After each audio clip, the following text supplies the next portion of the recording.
Lake Mburo, early morning. A young leopard lies still at the base of a wide-branched fig tree, its spotted body pressed close to the ground. It does not move as Ranger Alina approaches. Its chest rises, shallow and slow, but no sound escapes its mouth. No growl, no hiss, just breath and swollen, watery eyes that blink once, then close. There is no sign of injury, no blood, no limp. Its limbs are intact, its fur clean, yet it does not stand, or flinch, or flee. Alina crouches several meters away, her posture low and quiet. She says nothing at first, her gaze sweeps the clearing. No drag marks, no other animals nearby, no recent kill. Just one juvenile leopard, not more than 6 months old, collapsed in the dust beneath a tree it should be climbing. She makes a slow note in her logbook. Eyes inflamed, breathing steady, alertness low. Age uncertain, but young enough to be dependent. Nearby, flies hover, but the cat does not flick its tail or ears. The silence is complete, except for the rustle of early wind in the tree canopy above. Alina whispers gently, "I see you." Her voice barely a vibration. The leopard blinks again but does not lift its head. Something in its expression seems hollow, not vacant but drained. Not pain, not the kind that leaves marks. It is something else. She waits half an hour before moving. No one is sent closer. The rest of the team is advised to keep distance. From the ridge, a pair of binoculars confirm what Alina already sensed. The cat is alone. Tracks lead in a loose circle around the clearing, then disappear beyond the brush. None fresh. No sign of a mother. No drag from a predator. No struggle in the dirt. Only the leopard's own small prints, pacing once in loops, then lying down, unmoving. Alina checks the tree trunk. No fresh claw marks. No signs of a recent ascent. She frowns. Leopards climb to feel safe. Cubs even more so. This one is grounded, not because it can't, but because it won't. As the sun lifts above the trees, the cat's breathing becomes more rhythmic. Its tail moves once, curling along its flank. The eyes stay half closed. Alina sets a shallow dish of water 10 meters away, then returns to the ridge. The dish is ignored. 2 hours pass. By mid-morning, heat has begun to rise in waves off the stones. The cub has shifted slightly. Back legs extended now, head angled to the left. Still breathing. Still watching, but not alert. Alina radios in. No movement, no signs of trauma. Possible abandonment. Possible stress collapse. She does not mention the eyes again. She had never seen that. Not in leopards. Swollen from tears, she thought at first. But leopards don't weep. There is always risk in proximity. If they approach too close, the cub might run. If it runs, it might panic and injure itself. If it stays, it may wither. If they do nothing, it may die without a mark.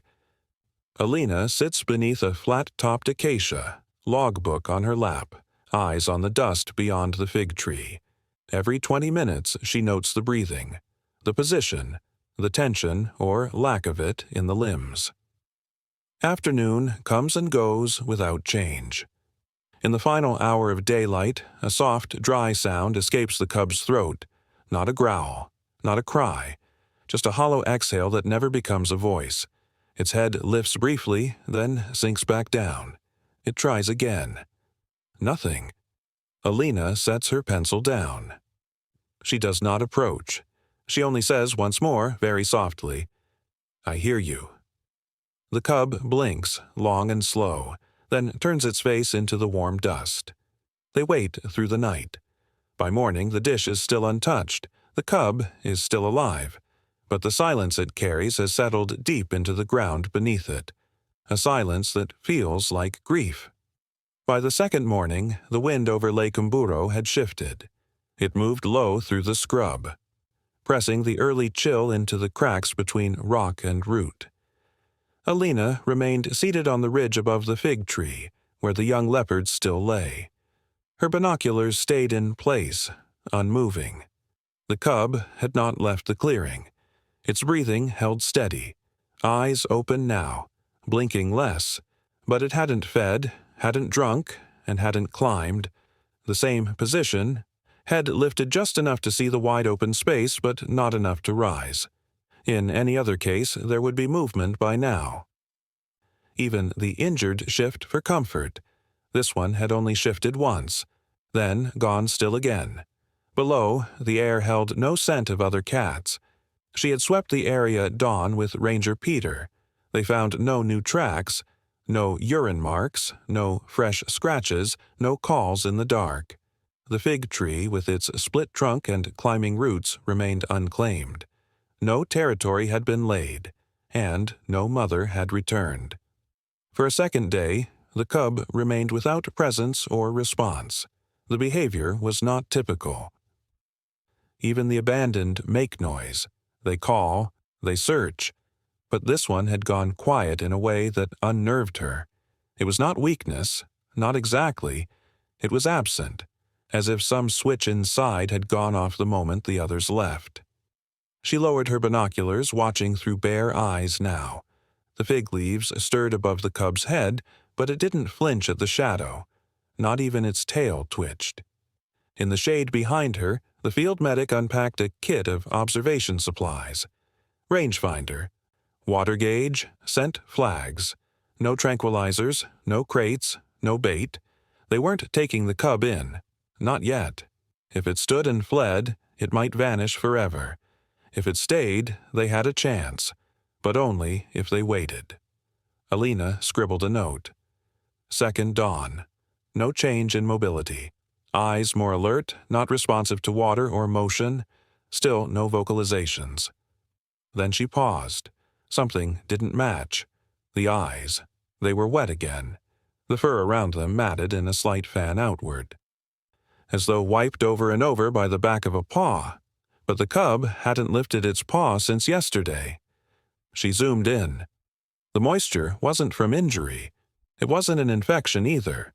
The ducts were clear. No swelling around the jaw, no nasal discharge. Just tears. Dry trails where tears should not exist. Leopards do not cry. She leaned back, jaw tight. It made no sense. It broke every pattern she had learned. Even in starvation, even in shock, leopards do not mourn visibly. But this cub was different. It wasn't just still. I was grieving. The signs were plain. Eyes locked to nothing. Ears are soft, unfocused. Jaw slack. Its world had turned inward, leaving only the shell of instinct. Breathe, blink, stay alive. But little else. The camp was moved closer. A small observation post. Tarp, crate, medical pack, thermal scope, just 20 meters upslope behind a ridge of stone. Out of view. No presence within line of sight. The leopard must not feel watched. If they could observe without pressure, they might understand more. Peter whispered as he placed the last mat, "Should we name it?" Alina shook her head. "Not yet," she said, voice low. "It hasn't chosen to live." As the sun crested into midday, the cub lifted its head fully for the first time. Not far, just a few inches, then rested it on its front paw. Its eyes blinked slowly. No sign of pain, no stress in breath, but the stillness continued. If it didn't eat today, the window would close. Young leopards dehydrate quickly. Muscle fades fast. If they didn't intervene tomorrow, they might lose the chance. Still no mother. Still no scent trail. Alina watched as the cub finally turned its gaze toward the fig tree. Only for a moment. Then away. It had not yet looked at her. Not once. As though she wasn't part of the world it had left behind. At sunset, the wind dropped. Dust curled at the cub's sides. A low hum of insects circled the edge of the glade, then fell quiet. Nothing came, nothing called. The light drained gently over the ridge, leaving the cat in shadow again. Alone, but not unseen. By the third full day, the shape beneath the fig tree had barely changed. The leopard cub had shifted once, a slow crawl that dragged it only 2 meters from its original spot, and then settled again. The shallow dish of water remained untouched. The small portion of meat, set gently in the shade that morning, lay uneaten, its edges darkening under the heat. Rangers watched from the ridge, their presence reduced to stillness and soft notes scribbled between glances. The cub showed no signs of infection, no blood loss, no wounds hidden in the fur. Yet it had not hunted, not climbed, not run. It had not even lifted its head for more than a moment. Alina marked the date again in her logbook. Day 3, no maternal contact, cub alert, unresponsive to food. Vocalizations are absent. She paused before finishing the last line. Still no attempt to flee. It disturbed her more than aggression would have. A wild animal that does not run, especially one with no visible injuries, is not simply tired. It is surrendering. She'd seen it once in an orphaned hyena pup, days after the rest of the den was lost to flood. The pup had curled into a dip in the earth and stopped moving. Not because it couldn't, but because it chose not to. They had intervened too late. She feared the same here. At nightfall, the clearing held a silence so complete that the insects even seemed to move slower. In the dark, the leopard released a dry, breathless sound. Not a growl, not a cry. Just a hollow huff of air, one each night. Not a call for help, not a defense. Only a sound to say it was still there, as if the body remembered it was meant to speak, even if the mind no longer knew why. By morning, the cub had rolled once onto its other side. Alina saw the curve of its ribs more clearly now. The lines of its flank, once smooth and full, had begun to sharpen, muscle slipping away. The tail barely twitched at a passing fly. A healthy cub at this age would have roamed kilometers each night, climbed, explored, learned its body's reach. This one was collapsing inward. She marked it plainly in her notes. Without food by tomorrow, decline will accelerate. Without movement by day 5, survival is unlikely. There was no injury to heal. There was only absence to fill. And that was harder. Peter sat beside her, watching through binoculars. "What are we missing?" he asked, not expecting an answer. Alina didn't respond. Her mind circled the same image. A young cub pacing after its mother, losing pace, watching her vanish into the brush. Maybe the mother had been killed. Maybe she had rejected it. Maybe she had sensed something was off. Weakness, illness, something unfit for survival, and maybe the cub, too young to understand the reason, had simply waited. And waited. Until waiting became silent. Alina stood slowly and moved a few meters down the ridge. She pulled a small branch from an acacia, snapped off the thorns, and placed it into the soil beside a second dish of fresh water, slightly closer to the cub. Not enough to startle, just enough to shorten the distance. Still, the leopard didn't lift its head. She watched from behind the ridge for another hour. Nothing. The sun pressed harder into the dry ground. Dust hung longer in the air after each footstep. The fig tree's branches curled slightly at the edges. Time was thinning. Alina folded her arms across her chest. "If it doesn't feed, it dies," she said quietly to no one. "And it won't feed unless it chooses to care again." That evening, the cub blinked slowly as the heat receded. It lifted its nose once toward the scent of the meat, but did not rise. Just a flicker of the nostrils, then stillness. Then, that same faint exhale. One breath, rasping out of its chest without voice. A ghost of sound, an empty echo. Then sleep again. The fig leaves stirred above it, whispering with the wind. The post remained in shadow. The team waited without speaking. The moment to act was near, but the moment to be accepted had not yet come. The fourth morning brought no new sounds, no paw prints beyond the tree, No scent trails across the dry glade. Just the cub, thinner now, its flanks shallow with breath, lying in the heat-stained dust. Its eyes opened briefly as Alina approached the observation ridge, then shut again. The motion lacked urgency. Not fear, not rest, only endurance. She waited another hour before deciding. The first offer had gone untouched. The second barely noticed. But now the line between stillness and surrender was narrowing too quickly. If they did not give it reason soon, the body might follow the spirit into silence. A new portion was prepared, fresh haunch, light on sinew, stripped of most bone. Easy to tear. The scent is stronger.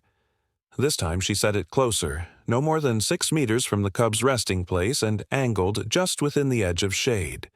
She didn't walk directly toward the animal, but looped a wide path, keeping her back half-turned and movement slow. The meat was laid on the warm earth. She stood over it for only a second, then stepped away, her eyes never meeting the cub's. At the ridge, she crouched without sound. Her voice was barely audible. "That's yours, if you want it." The leopard did not move. Not immediately. For over 20 minutes it stayed as it was, one foreleg bent beneath its chest, head flat against the dirt. Its eyes remained closed. The breeze shifted once, bringing the scent of blood across its nose. A twitch came then, a small flicker of the tail tip. Then nothing. The team remained silent. Alina kept her binoculars steady. From this angle, she could just see the edge of the cub's rib cage, the rise and fall steady but shallow. Time passed. The sun moved higher. The cub opened one eye. Another 10 minutes. Then, with a motion so slight it could have been mistaken for a stretch, the cub shifted its weight to one side and pulled its front legs forward. It did not stand. It did not rise. Instead, it dragged itself, inch by inch, across the hot dust. Not injured, not paralyzed, just unwilling to lift more than necessary. The movement was effortful, slow, almost pained in its reluctance, but it was a movement. Alina held her breath. 2 meters, then 3. The leopard paused, head down. Its tongue flicked once toward its lip, tasting the air. It crawled another stretch, back legs barely coordinated. No panic, no rush. Just a tired, raw instinct beginning to surface. When it reached the meat, it did not tear in. It rested its chin against the ground, nose touching the haunch. A long moment passed. Then the jaw opened and the first bite was taken. A slow chew, then another. Not hunger exactly, not the kind that drives animals to frenzy. This was closer to recognition. The food had been accepted, not demanded. Eaten not because of desperation, but because some thread within had tugged it back to life. Alina scribbled 2 words in her notes. Crawled, ate. It wasn't enough to declare recovery.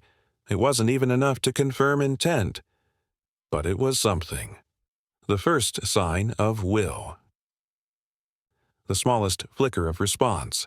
After 4 days of stillness, it meant more than any diagnosis. The leopard ate for 3 minutes, then stopped.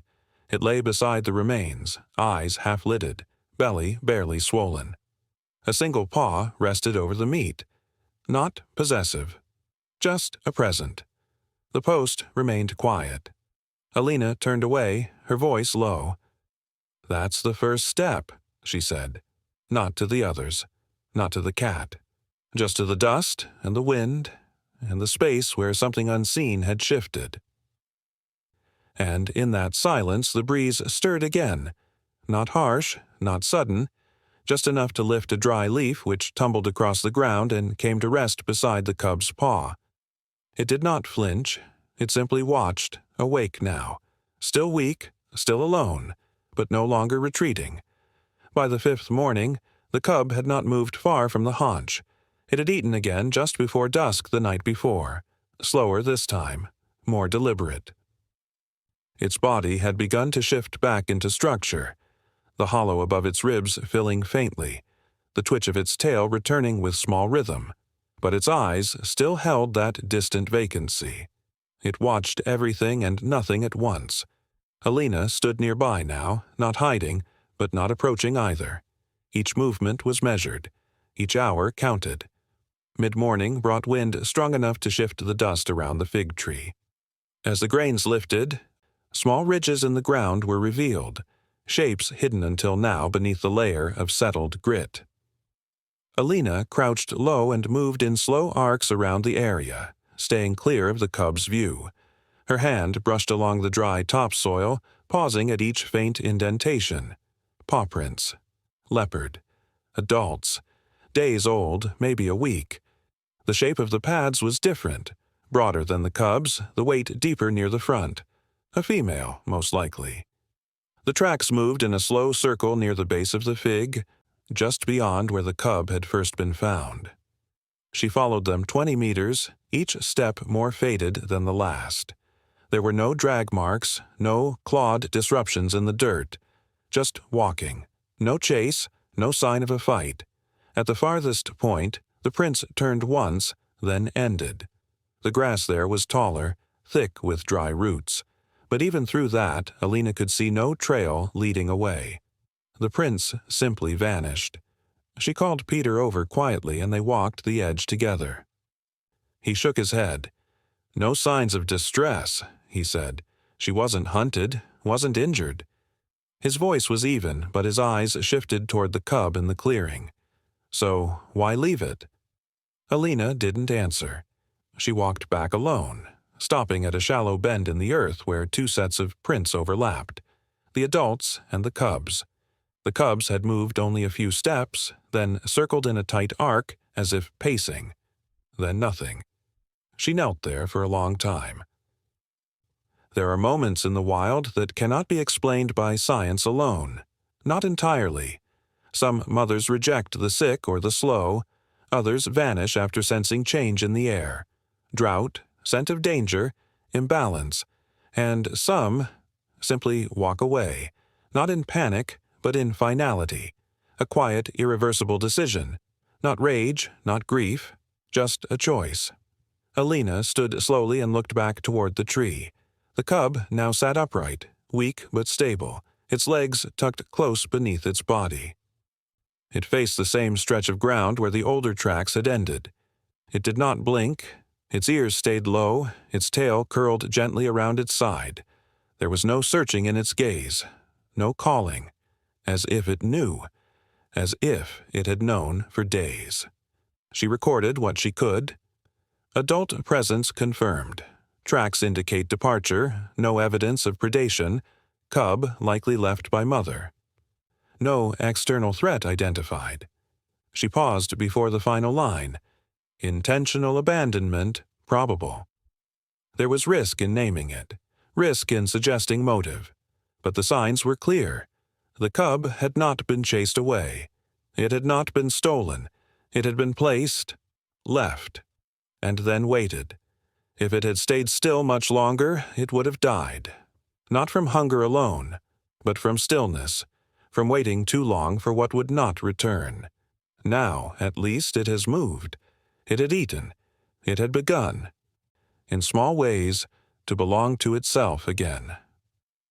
Alina returned to the ridge. The air had gone dry again and the wind had stilled. Dust lay thick over the fig's roots. The prints were already softening. Soon they would vanish entirely. The cub turned its head slowly toward the empty grass, and then away. No cry came. Just breathe, just presence. Whatever had left it here was gone, and something else, not yet trust, not yet strength, had begun to take its place. The sixth evening settled slowly across Lake Mburo, drawing long shadows between the fig roots and casting the glade in a warm, slanted hush. Alina made her final sweep around the edge of the clearing, checking the water station, scanning the trail margins, noting temperatures and light levels. When she turned back toward the tree, the space where the cub usually lay was empty. Her breath paused. No paw prints led outward. No disturbance in the grass. She lifted her eyes. and found it. The cub was in the tree. Perched low in the first split of the wide trunk, just above eye level, its body curled against the crook of two limbs. One paw dangled slightly. The other gripped the bark. It had climbed, not far, but far enough to change its view, far enough to leave the earth. Alina did not move closer. She knelt in a place, lowering her gaze for a moment before looking back again. The cub's head was lifted, eyes fixed on the horizon. The same stretch of grassland where the adult tracks had ended days before. It did not make a sound, did not shift, but the difference was visible. It had a chosen height, chosen presence. Climbing is not just instinct in leopards. It is safe, it is a habit, but in the young, it's also a return to self, a place to observe, to plan, to breathe beyond reach. And now, for the first time since it was found, the cub had placed itself there. Not by force, not in panic, by choice. Peter approached quietly behind her, stopping when he saw the empty ground. Alina nodded upward, and he exhaled softly. Finally. He crouched beside her and added, "It means something, doesn't it?" She didn't answer, but she wrote it down. Cub climbed, position elevated, body alert, eyes tracking. The branches above barely moved in the breeze. The cub's tail hung in a soft curve behind it, twitching only once. The pads of its hind legs were lightly dusted from the bark, not scraped, not bleeding. It climbed smoothly. It had known how all along. It just needed time. Alina studied the face, still thin, still quiet, but no longer slack with grief. The eyes had steadied. No longer vacant, no longer fixed on nothing. They moved with the wind, scanning the tall grass, shifting slowly as a pair of starlings darted past the canopy. Its ears turned once, catching a low call from somewhere far off. Not feline, not threat. Just sound, and the cub heard it. From this height, it could see further. It could watch the slope, the trail, the soft outline of the water post beyond the rocks, and it could look down at the space it had once refused to leave. The patch of dust where it had lain 4 days without motion. That space was still there, but it was no longer occupied. Alina placed her notebook on her lap and closed it. The climb was not a rescue. It was not healthy, but it changed. Leopards do not seek company. They do not mourn in ways that leave marks. But they do make choices. And this one had chosen now to look out again. The sky behind the tree had begun to shift. Orange through the leaves, the kind of color that lays softly across the back of everything. The cub remained in place, its breath slow and visible against the cooling air. If it had stayed on the ground much longer, its muscles would have stiffened. The silence would have deepened. But this shift into the tree, was a beginning. Still alone. Still voiceless. But not gone. Alina whispered, "Good," and stood. Behind her, the ridge caught the last light. Below, the leopard watched the world it had once turned away from, and for the first time, it did not close its eyes. Late morning, near the edge of the fig glade, movement stirred where there had been only heat haze and tall grass for days. Alina had just returned from the water station, her boots dusted in ochre. She paused at the ridge, adjusting her binoculars toward the clearing. The cub remained in the lower branches, nestled in its now familiar crook, tail wrapped neatly around its side. Alert, but still. Always still. Then, a flicker of motion. Far across the glade, where the grasses ran longer and the brush cast denser shade, a second form emerged. Small, low to the ground, a slow, uneven step. Not a predator's stalk, not a confident approach. More like something testing its limbs for the first time in days. Alina raised the lens again. Leopard. Juvenile. About the same size. Thin. Too thin. A faint limp favored the left hind leg. The animal paused at the edge of the open space, ears forward, body angled, uncertain. Alina exhaled slowly. "Another," she said under her breath. Her fingers tightened around the notebook still clutched in one hand. There had been no signs, no calls, no tracks, nothing to suggest another young cat had survived nearby. But now, this second shape, too small to be fully independent, had crossed the invisible threshold of the glade and was watching. The cub in the tree did not move. It had seen. It had locked eyes from the first motion. No growl came. No rise, only watching. The new arrival took 2 more slow steps forward, then halted. Head low, shoulder blades prominent. The skin beneath its coat twitched as flies circled, but the cat made no attempt to shake them off. A pause. Then the head lifted slightly, meeting the gaze of the cub above. For long minutes, neither moved. The silence stretched thin between them. Not hostile, not curious, just heavy. A silent recognition, shaped in breath and distance. Then the second leopard stepped sideways toward a patch of soft grass at the base of the tree. It did not look up again. It simply curled into the ground, one foreleg tucked, the other resting across its chest. Its body lowered slowly, deliberately, but not collapsed. Chosen. The cub in the tree blinked once, still watching. Alina remained motionless behind the ridge. Her voice barely formed words. "I found this place," she said. "It came here on its own." The implications formed slowly in her mind. If the second cub had wandered here alone, it had traveled without protection, survived days, maybe longer, without food, without maternal care. The limp suggested old injury, not new. There was no blood, no bruising, only wear, hunger, time. She noted the spacing between them, no more than 4 meters now.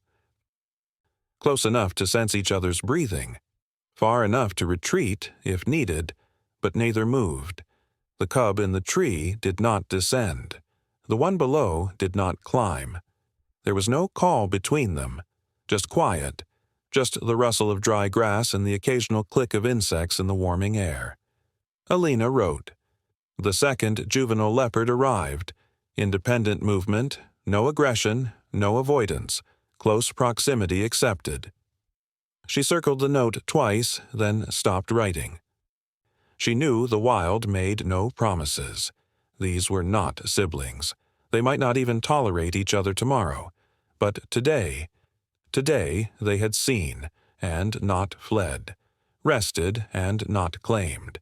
In the absence of family, the territory beneath the fig tree had become something else, a place for the left behind. The cub above kept its place in the branches, gaze fixed downward. The one below settled deeper into the grass, eyes half closed, not asleep, just there. No threat, no bond. Just a second shape that chose, like the first, to stay. 2 weeks passed beneath the fig tree.